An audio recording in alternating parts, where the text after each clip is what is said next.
Bēdienos! Allah! Bēdienos! Ko tu kā bļausties? Goda vārds, Dieva zīmes ar tevi. Pilnīgs vārds. Tu atkal esi sadzēries? Es sadzēries! Es nav dzēris jau no otrdienas! Dieva zīmes! Es ir Dieva roka! Es ir Dieva roka! Tā kā Maradona! Es un Maradona! Mēs abi divi esam Dieva rokas! Dieva zīmes! Nemīs pret vēju meitī! Parus! Порвали парус! Каюсь! Даже в дозоре можешь не встретить врага. Это не горе, если болит нога, петли дверные. Многим скрипят, многим поют. Кто вы такие? Вас здесь не ждут. Парус! Порвали парус! Apturiet lāča vēgošo sirdī! Apturiet pīlēnu! Ew! Dzirdi?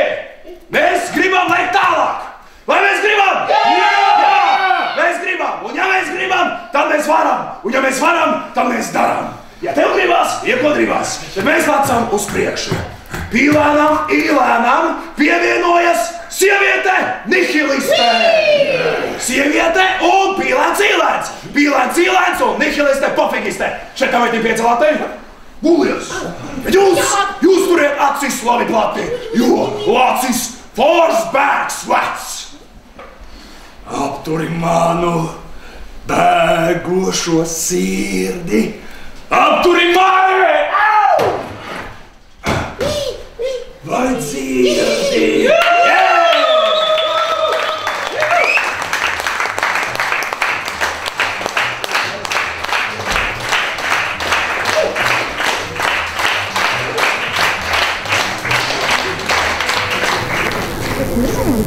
Kas jūs pamudināja izveidot šādu izrādi? Kas bija tas, varbūt tas galvenais iemesls, un teiksim, kamēr viņš atšķīrās tādām ierastajām izrādēm? Laikam jau tas, ka man tomēr gribās, lai man tas process būtu svarīgāks par rezultātu, un kādu laiku atpakaļ man šķita, ka tā vairs nav, un tāpēc vienkārši es gribu strādāt ar kaut kādām lietām, ar ko es neesmu iepriekš strādājis. Neapšaubām, ka lēļu izmantošana teātrī tas atšķirās no lēļu neizmantošanas. Tas arī pamudināja.